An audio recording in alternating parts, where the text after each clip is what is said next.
ಉತ್ತರ ಕರ್ನಾಟಕದ ಹೆಮ್ಮೆಯ ರೈತ ಧ್ವನಿ ಟಿವಿ ಚಾನೆಲ್, ಬೆವರಿಗೊಂದು ಭರವಸೆ. ರೈತ ಧ್ವನಿ ನ್ಯೂಸ್ಗೆ ಸ್ವಾಗತ. ವಿಜಯನಗರ ಜಿಲ್ಲೆ ಕೂಡ್ಲಿಗಿ ಪಟ್ಟಣ ಸೇರಿದಂತೆ ತಾಲೂಕಿನೆಲ್ಲೆಡೆಗಳಲ್ಲಿ ಮೊಹರಂ ಹಬ್ಬವನ್ನು ಆಚರಿಸಲಾಗುತ್ತಿದ್ದು, ಈ ಸಂದರ್ಭದಲ್ಲಿ ಎಲ್ಲಾ ಕೋಮಿನವರು ಪರಸ್ಪರ ಸೌಹಾರ್ದತೆ, ಶಾಂತಿಯಿಂದ ವರ್ತಿಸಬೇಕು. ಈ ಮೂಲಕ ಹಬ್ಬವನ್ನು ಬಹು ಅರ್ಥಪೂರ್ಣವಾಗಿ ಧಾರ್ಮಿಕ ನೆಲೆಗಟ್ಟಿನಲ್ಲಿ ಆಚರಿಸಬೇಕು ಎಂದು ಡಿವೈಎಸ್ಪಿ ಮಲ್ಲೇಶಪ್ಪ ವಿ ಮಲ್ಲಾಪುರ್ ಕರೆ ನೀಡಿದರು. ಮೊಹರಂ ಶಾಂತಿ ಸಭೆಯಲ್ಲಿ ಮಾತನಾಡಿ, ಎಲ್ಲಾ ಸಮುದಾಯದ ಮುಖಂಡರು, ಜನಪ್ರತಿನಿಧಿಗಳು ತಮ್ಮ ತಮ್ಮ ಯುವಕರಿಗೆ ಹಾಗೂ ಮಕ್ಕಳಿಗೆ ಹಬ್ಬವನ್ನ ಸೌಹಾರ್ದತೆಯಿಂದ ಆಚರಿಸುವಂತೆ ತಿಳಿ ಹೇಳಬೇಕಿದೆ. ಶಾಂತಿ ಭಂಗ, ಕಾನೂನು ಸುವ್ಯವಸ್ಥೆಗೆ ಧಕ್ಕೆ ಬಂದಲ್ಲಿ ತಪ್ಪಿತಸ್ಥರ ವಿರುದ್ಧ ಕಾನೂನು ರೀತ್ಯ ಶಿಸ್ತು ಕ್ರಮ ಜರುಗಿಸಲಾಗುವುದೆಂದು ಎಚ್ಚರಿಸಿದರು. ಹಬ್ಬ ಸಂಭ್ರಮಕ್ಕೆ ಆಚರಿಸಲಿದ್ದು, ಸೌಹಾರ್ದತೆ ಕಾಪಾಡಿ ಧಾರ್ಮಿಕ ಸಾಂಪ್ರದಾಯಿಕ ಕಾರ್ಯಕ್ರಮಗಳನ್ನು ಶಾಂತಿ ಸುವ್ಯವಸ್ಥೆಯಿಂದ ಆಚರಿಸಬೇಕಿದೆ. ಹಬ್ಬದ ನೆಪದಲ್ಲಿ ಗುಂಪು ಘರ್ಷಣೆ, ಕೋಮೆ ಗಲಭೆಗಳಂತಹ ಕಾನೂನು ಬಾಹಿರ ಚಟುವಟಿಕೆಗಳು ಜರುಗದಂತೆ ಕಟ್ಟೆಚ್ಚರ ವಹಿಸಿದ್ದು, ಅಂತಹ ಘಟನೆಯಲ್ಲಿ ಭಾಗಿಯಾದವರನ್ನ ಹಾಗೂ ಪ್ರಚೋದಿಸುವವರ ವಿರುದ್ಧ ಕಾನೂನು ರೀತ್ಯ ನಿರ್ದಾಕ್ಷಿಣ್ಯ ಕ್ರಮ ಜರುಗಿಸಲಾಗುವುದು ಎಂದರು. ಕೆಲವೆಡೆಗಳಲ್ಲಿ ಈ ಹಿಂದೆ ಅಹಿತಕರ ಘಟನೆಗಳು ಜರುಗಿದ್ದು, ಘಟನೆಗೆ ಕಾರಣರಾದವರೆಲ್ಲರೂ ಕಾನೂನು ರೀತ್ಯ ಶಿಕ್ಷೆಗೆ ಒಳಗಾಗಿದ್ದಾರೆ. ಸಂಭ್ರಮಿಸುವ ಹಬ್ಬದ ಸಂದರ್ಭದಲ್ಲಿ ಹಾಗಾಗಬಾರದು.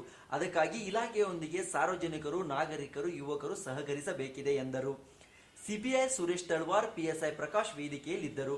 ಹಿಂದೂ, ಮುಸಲ್ಮಾನ್ ಸೇರಿದಂತೆ ವಿವಿಧ ಸಮುದಾಯಗಳ ಮುಖಂಡರು, ನಾಗರಿಕರು, ಜನಪ್ರತಿನಿಧಿಗಳು ಉಪಸ್ಥಿತರಿದ್ದರು. ನ್ಯೂಸ್ ಡೆಸ್ಕ್, ರೈತ ಧ್ವನಿ ನ್ಯೂಸ್, ಹಾವೇರಿ. ಆಯೋಜನೆ ಮಾಡಿದ್ದೀವಿ. ಶಾಂತಿ ಸಭೆ ಅಂತಲೂ ಕರಿಬೋದು ಮತ್ತು ಈ ಹಬ್ಬದ ಆಚರಣೆ ಕುರಿತು ತಿಳುವಳಿಕೆ ಸಭೆ ಅಂತಲೂ ಕರಿಬೋದು. ಯಾವ ರೀತಿ ಹಬ್ಬ ಆಚರಣೆ ಮಾಡಬೇಕು, ಕಾನೂನು ಈ ಕಟ್ಟಳೆಗಳ ನಿಯಮಿತಿ ಒಳಗಡೆ ಯಾವ ರೀತಿ ಇದನ್ನು ಮಾಡಬೇಕನ್ನೋ ಈ ಒಂದು ತಿಳುವಳಿಕೆ ಸಭೆಗೆ ಅಥವಾ ಶಾಂತಿ ಸಭೆಗೆ ತಾವೆಲ್ಲ ಹಾಜರಿದ್ದೀರಿ. ಈ ಒಂದು ಶಾಂತಿ ಸಭೆಯ ಅಧ್ಯಕ್ಷತೆಯನ್ನು ನಮ್ಮ DSP ಸಾಹೇಬರು ವಹಿಸಿಕೊಂಡಿರ್ತಾರೆ. ಅವರಿಗೆ ನಮ್ಮ ಠಾಣಾ ಪರವಾಗಿ ಮತ್ತು ಈ ಊರಿನ ಎಲ್ಲ ಗ್ರಾಮಸ್ಥರ ಪರವಾಗಿ, ಈ ಟೌನಿನ ಎಲ್ಲ ಜನಪ್ರತಿನಿಧಿಗಳು ಮತ್ತು ಮಾಧ್ಯಮ ಮಿತ್ರರು ಎಲ್ಲರ ಪರವಾಗಿ ನಾನು ಸ್ವಾಗತವನ್ನು ಕೊಡ್ತಾ ಇದ್ದೀನಿ. ಸಾಹೇಬರಾದಂಥ ಸುರೇಶ್ ತಳವಾರ್ ಸರ್ ಬಂದಿರ್ತಾರೆ, ಅವರಿಗೂ ಸ್ವಾಗತವನ್ನು ಕೋರ್ತಾ ಇದ್ದೀನಿ. ಈ ಒಂದು ನಮ್ಮ ಕೂಡ್ಲಿಗಿ ಪಟ್ಟಣದ ಜನಪ್ರತಿನಿಧಿಗಳು ಅಂದರೆ ಕೌನ್ಸಿಲರ್ಗಳು 8-9 ಹೋಗ್ತಾರೆ. ಅಲ್ಲಿ ಕೂತ ಮೇಲೆ ನಮ್ಮ ಒಂದು 2-3 ದಿವಸ ಆದಮೇಲೆ 7 ದಿನ ಸವಾರ ಅಂತೇಳಿ ಭಾನುವಾರ ಇರ್ತದೆ ಸರ್. ಎಷ್ಟು ಬರ್ತಾರೆ ಸರ್, ಬಸ್ಸಿಗೆ ತಗೊಂಡು ಶಾಂತಾಗಿ ಅಷ್ಟು ಇದರಿಂದ ಹೋಗ್ಬಿಡ್ತಾರೆ ಸರ್.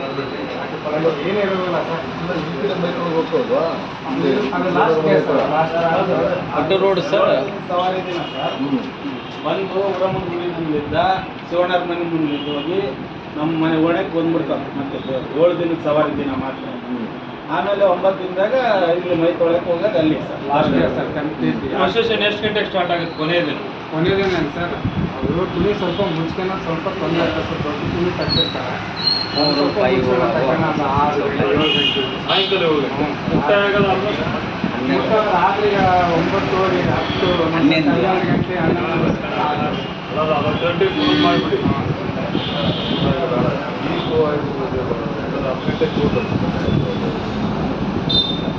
ಆನಂತರ ಅದ್ರ ಹಿಂದಿನ ದಿನ ನೈಟ್ ಇರ್ತದಲ್ಲ, ಅವತ್ತು ಜನ ಬೆಂಕಿಯಲ್ಲಿ ಹಾಕಿದ್ದು ಅದ್ರ ಓಡಾಡ್ಬಿಡೋದಿರ್ತದಲ್ಲ. ಅವ್ರು ಏನು ಯಾರು ಬರೋದಿಲ್ಲ ಸರ್. ಅದರಲ್ಲಿ ಏನು ಅದೇನು ದೇವ್ರ ಭಕ್ತಿ ಇರ್ತದಲ್ಲ, ಸಂಖ್ಯೆ ಭಾಳ ಇರುತ್ತೆ ಸರ್. ಭಕ್ತಾದಿಗಳು ಜಾಸ್ತಿ, ಭಕ್ತಾದಿಗಳು ಭಾಳ ಒಂದೇ ಸರ್. 4-5 ಕೊಟ್ಟರೆ ಒಂದೇ ಸರ್. ಒಂದೇ ಸರ್. ಹ್ಞೂ ಸರ್, ಅದು ಒಂದೇ ಅವರಿಗೆಲ್ಲ. ಹಾಗಾಗಿ ಮತ್ತೆ ಇರಬೇಕಾಗುತ್ತೆ. 6ರಿಂದ 9 ಗಂಟೆವರೆಗೂ ಒಳ್ಳೆ ಜನ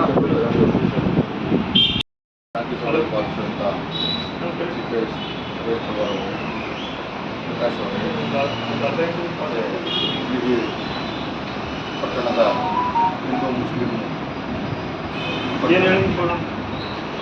ಮತ್ತು ಎಲ್ಲ ಕೌನ್ಸಿಲರ್ಗಳೇ, ಈಗ ಮಾಧ್ಯಮ ಈ ದಿವಸ ತಮಗೆಲ್ಲ ಕರೆದು ಶಾಂತಿ ಸಭೆ ಮತ್ತು ಹಬ್ಬದಲ್ಲಿ ಏನು ಮಾಡಬೇಕು ಅನ್ನೋ ಬಗ್ಗೆ ನಾವು ಈ ಸಾಕಷ್ಟು ನಾವು ತಿಳುವಳಿಕೆ ಹೇಳಿದ್ದೀವಿ. ನಾವು ಈ ಹಬ್ಬ ಆಚರಣೆ ಮಾಡೋದು ತಮಗೆಲ್ಲ ಗೊತ್ತಿದೆ. ಇದು ಮೊಹರಂ ಹಬ್ಬ ಅಂತಂದರೆ ಹಿಂದೂ ಮುಸ್ಲಿಂ ಬಾಂಧವರು ಇಬ್ಬರೂ ಮಾಡ್ತಾರೆ. ಮತ್ತು ಹೆಚ್ಚು ಹಿಂದೂ ಬಾಂಧವರೇ ಭಾಗವಹಿಸ್ತಾರೆ. ನಾವು ಹೋದ ಸರಿನೂ ನಾವು ಮುಗಿದ್ವಿ. ಈಗ ಎಷ್ಟೋ ಕಡೆ ಈಗ ಗಲಾಟೆ ಮಾಡ್ಕೊಂಡು ಕೇಸ್ ಆಗಿ ಬ್ಯಾನ್ ಆಗಿದ್ದಾವೆ, ನಮಗೆಲ್ಲ ಗೊತ್ತಿದೆ. ಕನ್ಸೀಲ್ ಆಗಿದೆ, ಕಲ್ಲಳ್ಳಿ ಆಗಿದೆ, ಐಗಳಿ ಮಲ್ಲಾಪುರ ಆಗಿದೆ. ಹಾಗಾಗಿ ಅವರೆಲ್ಲರೂ ಮುಖಂಡರುಗಳು ಆ ದಿವಸ ನಿಂತುಬಿಟ್ಟು ನಮಗೆ ಸಹಕಾರ ಆಗಿರೋದು. ಯಾಕಂದರೆ ಮುಖಂಡರುಗಳು ಈ ಸಭೆ ಬರ್ತೀರಿ, ಅಲ್ಲಿ ಹುಡುಗರು ಭಾಗವಹಿಸ್ತಾರ, ಅವರಿಗೆ ನಾವು ತಿಳುವಳಿಕೆ ಹೇಳೋಕ್ಕಾಗಲ್ಲ. ಯಾಕಂದರೆ ಹೋದ ವರ್ಷ ನಾವು ನೋಡಿದ್ವಿ,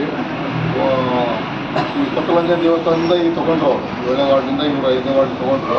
ಅವ್ರನ್ನೆಲ್ಲ ಆ ಕಡೆ ಕಳಿಸ್ಬಿಟ್ಟು ನಾವು ಅದು ಹೇಗೆ ಬಂದ್ರೆ ಗೊತ್ತಾಗಿಲ್ಲ. ಸಡನ್ನಾಗಿ ಇಲ್ಲಿ ನಾವೆಲ್ಲ KSRP ನಾವು ಗಲಾಟೆ ಆಗಿದೆ. ಇದು ಹಿಂದೂ ಮುಸ್ಲಿಮ್ರಲ್ಲ, ಈಗ 7ನೇ ವಾರ್ಡು 5ನೇ ವಾರ್ಡು ಇಬ್ಬರು ಹಿಂದೂ ಬಾಂಧವರು ಅವರು. ಹಾಗಾಗಿ ನಮ್ಗೆ ಏನಾಗುತ್ತೆ ಅಂದರೆ ಸಣ್ಣ ಘಟನೆ ಆದ್ರೂ ಅದು ಬೇರೆ ಥರ ತಿರುಗುತ್ತೆ. ಆಮೇಲೆ ಮೇಲಾಗಿ ಇಲ್ಲಿ ಈಗ ನಾಳೆ ನಾವು ಪೂಜೆ ಇದು ಮಾಡ್ತಾರೆ, ಮೈ ತೊಳೆದು ಮುಖ ತೊಳೆದ್ಬಿಟ್ಟು ದೇವ್ರು ಕೂಡಿಸ್ತಾರೆ. 11ನೇ ತಾರೀಕಿಂದ ನಾವು ಕಾರ್ಯಕರ್ತರು ವಾಲಂಟಿಯರ್ಸು ಅಲ್ಲಿ ಇರ್ಬೇಕು ಹಗಲಿ ರಾತ್ರಿ. ನಮ್ಮ ಒಬ್ಬೊಬ್ಬರು ಹೋಮ್ ಗಾರ್ಡ್ಸ್ ಒಬ್ಬೊಬ್ರು ಇರ್ತಾರೆ, ಎಲ್ಲ ಕಡೆ ನಾವು ಮೆನ್ ಕೊಡೋಕ್ಕಾಗಲ್ಲ. ಕಂಟಿನ್ಯೂ ಆಗಿ ವಾಲಂಟಿಯರ್ಸ್ ಎಲ್ಲ ಇರ್ಬೇಕಾಗ್ತದೆ. ಆ ನಂತರ ಅವತ್ತು ಏನು ರಾತ್ರಿ ಕತ್ತಲು ರಾತ್ರಿ ಇರ್ತದಲ್ಲ, ಆ ದಿವಸ ಈ ಸುರೇಶ್ ಅವರು ಹೇಳಿದಂಗೆ ಕಾಲು ತುಳಿದು ಅಥವಾ ಏನೋ ಒಂದು ಬೆಂಕಿ ಇದಾಗಿ ಭಾಳಷ್ಟು ಅನಾಹುತ ಆಗುತ್ತೆ. ಅದಕ್ಕೆ ನಾವೆಲ್ಲರೂ ಜಾಗೃತಿ ವಹಿಸ್ಬೇಕು. ಸ್ವಲ್ಪ ನಾವು ಏನು ಪೊಲೀಸರು ಏನು ಹೇಳ್ತಾರೆ ಅಥವಾ ಮುಖಂಡರು ಏನು ಹೇಳ್ತಾರೆ ಕೇಳ್ಬೇಕು. ಆಮೇಲೆ ನಿಮ್ಮ ಹುಡುಗರಿಗೆ ನಿಮ್ಮ ಹುಡುಗರಿಗೆ ಮಕ್ಕಳಿಗೆ ಅವ್ರಿಗೆಲ್ಲ ತಿಳುವಳಿಕೆ ಹೇಳ್ಬೇಕು ಅವ್ರಿಗೆ. ಯಾಕಂದರೆ ಅವರು ಏನೋ ಸ್ವಲ್ಪ ಜೋಶ್ ಇರ್ತಾರೆ. ಇನ್ನು ಕೆಲವರು ಯಾಕಂದರೆ ಇದು ದೇವ್ರ ಕಾರ್ಯ, ಇದು ನಾವು ಶಾಂತ ರೀತಿಯಿಂದ ಎಲ್ಲರೂ ಭಾಗವಹಿಸಿ ಮತ್ತು ನಮಗೆಲ್ಲ ಪೊಲೀಸರಿಗೆ ನೀವು ಸಹಕಾರ ನೀಡಬೇಕು. ಪೂರ್ತಿ ನಾವು ರಾತ್ರಿ ಎಲ್ಲ ಇರ್ತದೆ, ಉದಯವರೆಗೂ ಮುಗಿದ ಮನೆವರೆಗೂ ಹೋಗೋವರೆಗೂ ನಾವು ಅಲ್ಲಿಂದ ಕಾಲು ತೆಗೆಯಲ್ಲ. ಬಟ್ ನಾವು ಎಷ್ಟು ಕೇರ್ಫುಲ್ ಆಗಿದ್ರೂ ಕಡಿಮೆನೇ. ಈ ಮುಖಂಡಗಳು ಹೋದ್ರಿ ಶಿವಣ್ಣ ಬಂದಿದ್ರು, ಶಿವಣ್ಣನ ನಿಂತು ಮಾಡಿದ್ರು. ಶ್ರೀ ಶಿವಣ್ಣ ಯಾಕೆ ಬಂದಿಲ್ಲ. ಮತ್ತು ಈಗ ಶಿವಣ್ಣರಾಗಲಿ ನಮ್ಮ ರಾಘವರಾಗಲಿ ಎಲ್ಲ ಮುಖಂಡರು ಇದ್ದು, ಮತ್ತು ನಮ್ಮ ಗೋಸರಿ ಇವರು ಇದ್ದರು, ದುರ್ಗೇಶ್ ಅವರು ಎಲ್ಲರೂ ಇದ್ದು ಇದು ಹಬ್ಬ ಆಚರಿಸ್ಬಿಟ್ರು. ಇದು ಯಾಕಂದರೆ ಇದು ನಾವು ಹೇಳ್ದಂಗೆ ಹಿಂದೂ ಮುಸ್ಲಿಮ್ಸು ಎರಡೂ ಬಾಂಧವರು ಸೇರ್ಕೊಂಡು ಮಾಡೋದು. ಹೆಚ್ಚು ಹಿಂದೂ ಬಾಂಧವರೇ ಇರ್ತಾರೆ. ಹಾಗಾಗಿ ಇದು ಯಾವುದೂ ಸಣ್ಣ ಘಟನೆ ನಡೆದಂಗೆ ನೋಡ್ಕೊಂಡು ನಮಗೆಲ್ಲ ಸಹಕಾರ ನೀಡ್ತಾರೆ ಅಂತ ಕೇಳ್ಕೊಂಡು ನಮ್ಗೆ 2 ಮಾತು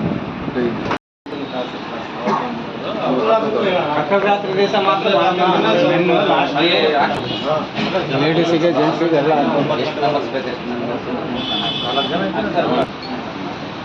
ಈ ಸಭೆಯನ್ನು ಆಯೋಜಿಸಿದ ಮೇರೆಗೆ ಈ ಸಭೆಯ ಅಧ್ಯಕ್ಷತೆ ವಹಿಸಿರ್ತಕ್ಕಂಥ ಮಾನ್ಯ ಕೂಡ್ಲಿ ವಿಭಾಗದ ಉಪ ಪೊಲೀಸ್ ಅಧೀಕ್ಷಕರಾದ ಶ್ರೀ ಮಲ್ಲಾಪುರ ಸಾಹೇಬ್ರೆ, PSI ಕೂಡ್ಲಿಗಿ ಶ್ರೀ ಪ್ರಕಾಶ್ ರವರೇ, ಅದೇ ರೀತಿ ಕೂಡ್ಲಿಗಿ ಪಟ್ಟಣದ ಪ್ರಮುಖ ರಾಜಕೀಯ ಮುಖಂಡರುಗಳೇ, ಸಾರ್ವಜನಿಕರೇ ಮತ್ತು ಪುರಸಭೆಯ ಸದಸ್ಯರುಗಳೇ ಹಾಗೂ ಪತ್ರಿಕಾ ಮಾಧ್ಯಮದ ಮಿತ್ರರೇ, ತಮಗೆಲ್ಲ ತಿಳಿದಿರುವಂತೆ ಈ ವರ್ಷ ಜುಲೈ 17ರಂದು ಮೊಹರಂ ಕೊನೆಯ ದಿನ ನಾಡಿನಾದ್ಯಂತ ದೇಶಾದ್ಯಂತ ಆಚರಿಸುತ್ತಿದ್ದು, ಈ ಸಂದರ್ಭದಲ್ಲಿ ಆಚರಣೆ ಯಾವ ರೀತಿ ಮಾಡ್ತಾ ಇದ್ದಾರೆ ಅನ್ನೋದರ ಬಗ್ಗೆ ಪ್ರಮುಖವಾಗಿ ಮಸೀದಿಗೆ ಸಂಬಂಧಪಟ್ಟ ಮೌಲ್ಯರವರು ನಮಗೆ ವಿಸ್ತೃತವಾಗಿ ಈಗಾಗಲೇ ತಿಳಿಸಿದ್ದಾರೆ. ಹಾಗಾಗಿ ಕೂಡ ನಮ್ಮ ಇಲಾಖೆಯಿಂದ ಏನು ನಮಗೆ ಮೇಲಾಧಿಕಾರಿಗಳಿಂದ ಮತ್ತು ಸಂಪ್ರದಾಯದ ಮೂಲಕ ನಾವೇನು ಕಲಿತಿದ್ದೀವಿ ಇಲಾಖೆಯಲ್ಲಿ, ಹೋದ ವರ್ಷ ಆಗಿರತಕ್ಕಂಥ ಘಟನಾವಳಿಗಳು, ಅದರ ಹಿಂದೆ ಆಗಿರ್ತಕ್ಕಂಥ ಘಟನಾವಳಿಗಳನ್ನು ಅವಲೋಕಿಸಿ ನಮ್ಮದೇ ಆದ ರೀತಿಯಲ್ಲಿ ಒಂದು ಯೋಜಿತ ಬಂದೋಬಸ್ತ್ ಮಾಡೋದ್ರ ಜೊತೆಗೆ ಸಾರ್ವಜನಿಕ ಈ ಸಭೆ ಮಾಡಿರುವ ಉದ್ದೇಶ, ಕರೆದಿರುವ ಉದ್ದೇಶ ಏನಂದರೆ, ಏನಾದರೂ ಆ ಸಂದರ್ಭದಲ್ಲಿ ಸಮಸ್ಯೆಗಳು ಉದ್ಭವ ಆಗಲಿಕ್ಕೆ ಸಾಧ್ಯವಿದೆಯಾ, ಅಥವಾ ಜನಸಂಖ್ಯೆ ಸೇರಿದಾಗ ಹಾಗೂ ಏನಾದರೂ ಆ ಹಬ್ಬದ ವಿಚಾರವಾಗಿ ಊರಿನ ಗ್ರಾಮಸ್ಥರಲ್ಲಿ ಏನಾದರೂ ವಿಚಾರದಲ್ಲಿ ಭಿನ್ನಾಭಿಪ್ರಾಯಗಳಿದಾವ ಅನ್ನೋದ್ರ ಬಗ್ಗೆ ತಿಳಿದುಕೊಳ್ಳೋಕೆ ಈ ಸಭೆಯನ್ನು ನಾವು ಆಯೋಜನೆ ಮಾಡಿದ್ವಿ. ಈಗಾಗಲೇ ತಾವು ತಿಳಿಸಿದ ಮೇರೆಗೆ ಭಿನ್ನಾಭಿಪ್ರಾಯ ಇಲ್ಲ ಅಂತ ತಾವೆಲ್ಲ ಹೇಳಿದ್ರಿ. ಆದಾಗ್ಯೂ ಕೂಡ ಈಗ ಒಂದು ಓಣಿಯಿಂದ ಇನ್ನೊಂದು ಓಣಿಗೆ ಹೋಗುವಾಗ ಸಾಮಾನ್ಯವಾಗಿ ಸ್ವಲ್ಪ ಜನ ಇನ್ನೂ ಮುಂದುವರಿಯಕ್ಕೆ ನೋಡ್ತಿರ್ತಾರೆ. ಅಲ್ಲಿ ಈಗಾಗಲೇ ಕಾಯ್ತಾ ಇರ್ತಕ್ಕಂಥರ ಮುಂದೆ ಯಾಕೆ ಬಂದರು ಅನ್ನೋದು ಅದು ಕೂಡ ಒಂದು ಅಸಮಾಧಾನ ಸೃಷ್ಟಿಯಾಗೋ ಸಾಧ್ಯತೆ ಇರೋದ್ರಿಂದ ಆ ದಿನ ತಾವುಗಳೆಲ್ಲ ಸೇರಿ ಮುಖಂಡರುಗಳು ಆ ಓಣಿ ಈ ಓಣಿ ಅಂತ ಏನು ಹೇಳ್ತಾ ಇದ್ದಾರೆ 5 ಮತ್ತು 7ನೇ ವಾರ್ಡ್ನಲ್ಲಿ ತಾವು ಮುಖಂಡರುಗಳು ಮತ್ತು ರಾಜಕೀಯ ಪದಾಧಿಕಾರಿಗಳು ಏನಿದ್ದೀರಿ ಅವರೆಲ್ಲ ಇದ್ದು ನಮ್ಗೆ ಆ ದಿನ ನಾವು ಈಗಾಗಲೇ ಮೊನ್ನೆ DSP ಸಾಹೇಬರಿಗೆ ಈಗಾಗಲೇ ಈ ಬಗ್ಗೆ ಅನುಭವ ಇದೆ. ನಾವು ಇಬ್ಬರು ಹೊಸಬರಿದ್ದೀವಿ. ಆದಾಗ್ಯೂ ಸಾಹೇಬ್ರ ಕಡೆಯಿಂದ ನಾವು ನಿರ್ದೇಶನ ಪಡೆದುಕೊಂಡು ಮತ್ತು ನಮ್ಮ ಸಿಬ್ಬಂದಿಯವರ ಕಡೆಯಿಂದ ಏನೇನಾಗಿದೆ ಹೋದ ವರ್ಷ ಯಾಕೆ ಆಯಿತು ಆ ರೀತಿ ಆಗಲಾರ್ದಂಗೆ ನೋಡ್ಕೊಳ್ಳೋಕ್ಕೆ ಏನೇನು ನಾವು ಮಾಡಬೇಕು ಆ ಬಂದೋಬಸ್ತ್ ನಾವು ಮಾಡ್ತೀವಿ. ಇದ್ರ ಜೊತೆಗೆ ನಿಮ್ಮ ಸಹಕಾರ ಕೂಡ ಇರಬೇಕು. ಯಾಕಂದರೆ ಈ ಹಬ್ಬ ಇದೊಂದು ವಿಶಿಷ್ಟವಾದ ಹಬ್ಬ. ಯಾಕಂದರೆ ಎಲ್ಲ ಸಮುದಾಯದವರು ಕೂಡ ಈ ಹಬ್ಬದಲ್ಲಿ ಭಾಗವಹಿಸ್ತಾರೆ. ಇದು ಮುಖ್ಯವಾಗಿ ಮುಸ್ಲಿಂ ಸೇರಿದ ಹಬ್ಬ ಆಗಿದ್ದರೂ ಕೂಡ ಮುಸ್ಲಿಂ ಜನಾಂಗಕ್ಕೆ, ಬಟ್ ಇದರಲ್ಲಿ 80ರಷ್ಟು ಭಾಗ ಹಿಂದೂ ಬಾಂಧವರೇ, ಹಿಂದೂ ಜನಾಂಗದವರೇ ಭಾಗವಹಿಸೋದು ಈ ಹಬ್ಬದ ಒಂದು ವೈಶಿಷ್ಟ್ಯ. ಹಾಗಾಗಿ ಕೂಡ್ಲಿಗಿ ಪಟ್ಟಣದಲ್ಲಿ ಈ ಹಿಂದಿನ ಘಟನಾ ಒಳಗೆ ಸಣ್ಣ ಪುಟ್ಟ ನೋಡಿದರೆ ಅಂತ ಯಾವುದು ಮೇಜರ್ ಇನ್ಸಿಡೆಂಟ್ ಆಗಿಲ್ಲ. ತಾವು ಕೂಡ ಈ ವರ್ಷ ಯಾವುದೇ ಅಹಿತಕರ ಘಟನೆಗಳಿಗೆ ಅವಕಾಶ ಆಗಲಾರ್ದಂತೆ ತಾವೆಲ್ಲ ನಮಗೆ ಸಹಕಾರ ನೀಡ್ತೀರಿ. ಮತ್ತು 2 ದಿನ ಮುಖ್ಯವಾಗಿ ಕತ್ತಲರಾತ್ರಿ ಮತ್ತು ಮೊಹರಂ ಕೊನೆಯ ದಿನದಂದು ಅವತ್ತು ಜಾಸ್ತಿ ಜನ ಸೇರೋದ್ರಿಂದ ತಾವುಗಳು ನಮಗೆ ಸಹಕಾರ ನೀಡೋದ್ರ ಜೊತೆಗೆ ಪೊಲೀಸ್ನವರು ಜಾಸ್ತಿ ಪ್ರಮಾಣದಲ್ಲಿ ಹಾಕಿರ್ತೀವಿ. ಕೆಲವು ಸಂದರ್ಭದಲ್ಲಿ ನಾವು ಗುಂಪನ್ನು ಚದುರಿಸಲಿಕ್ಕೆ ಸಣ್ಣ ಪುಟ್ಟ ತೊಂದರೆಗಳನ್ನು ತಮಗೆ ಕೊಡಬೇಕಾಗ್ತದೆ, ಅದು ಅನಿವಾರ್ಯ ಕೂಡ. ಆ ಸಂದರ್ಭದಲ್ಲಿ ಯಾವುದೇ ಗೊಂದಲಕ್ಕೆ ಅವಕಾಶ ಆಗಲಾರದಂತೆ, ಪೊಲೀಸರ ಮೇಲೆ ತಪ್ಪು ಭಾವನೆ ತಿಳಿದುಕೊಳ್ಳಲಾರದಂತೆ ತಾವೆಲ್ಲ ನಮಗೆ ಸಹಕಾರ ನೀಡಿದರೆ ನಾವು ಈ ಕಾನೂನು ಸುವ್ಯವಸ್ಥೆ ಕಾಪಾಡಲಿಕ್ಕೆ ಅನುಕೂಲ ಆಗ್ತದೆ. ಮತ್ತು ಇದೊಂದು ದೊಡ್ಡ ಹಬ್ಬ ಆಗಿರೋದ್ರಿಂದ ಮುಸ್ಲಿಂ ಬಾಂಧವರಿಗೆ ಮತ್ತು ಹಿಂದೂ ಬಾಂಧವರು ಸೇರಿ ಮಾಡ್ತಕ್ಕಂಥ ಕೋಮು ಸೌಹಾರ್ದತೆಯಿಂದ ಇಡ್ತಕ್ಕಂಥ ಹಬ್ಬ ಆಗಿರೋದ್ರಿಂದ ಸಣ್ಣ ಪುಟ್ಟ ಭಿನ್ನಾಭಿಪ್ರಾಯಗಳು ಸಹಜ. ಜೊತೆಗೆ ಏನು ನೀವು ಅವತ್ತಿನ ದಿನ ಅಲೆ ಕುಣಿಯಲ್ಲಿ ನೋಡಿರ್ತೀರಿ, ಅಲ್ಲಿ ಕೂಡ ವಾಲಂಟಿಯರ್ಸ್ ಇರಬೇಕಾಗುತ್ತೆ. ಇದ್ದುಬಿಟ್ಟು ತಾವು ಸುತ್ತಮುತ್ತ ನಿಲ್ಲಬೇಕು. ಅನೇಕ ಕಡೆ ಈ ಬಗ್ಗೆ ಕುಣಿಯಲ್ಲಿ ಹೋಗಿ ಬಿದ್ದು ಗಾಯಗಳಾಗಿ ಮರಣ ಹೊಂದಿರೋ ಘಟನೆಗಳು ನನ್ನ ಹಳ್ಳಿಯಲ್ಲಿ ನಾನು ಚಿಕ್ಕವನಿದ್ದಾಗ ನಡೆದದ್ದುಂಟು. ಹಾಗಾಗಿ ಜಾಗ್ರತೆ ವಹಿಸ್ಕೊಳ್ಳೋದು ನಮಗೂ ಅವಶ್ಯಕತೆ ಇದೆ, ನಿಮಗೂ ಅವಶ್ಯಕತೆ ಇದೆ. ಇದೆಲ್ಲದರ ಮಧ್ಯ ಹಬ್ಬವನ್ನು ಶಾಂತಿಯುತಿಯಿಂದ ಆಚರಣೆ ಮಾಡಲಿಕ್ಕೆ ನೀವು ನಮಗೆ ಸಂಪೂರ್ಣ ಸಹಕಾರ ನೀಡ್ತೀರಂತ ಈಗಾಗಲೇ ತಾವು ತಿಳಿಸಿದ್ದೀರಿ. ಅದರ ಪ್ರಕಾರ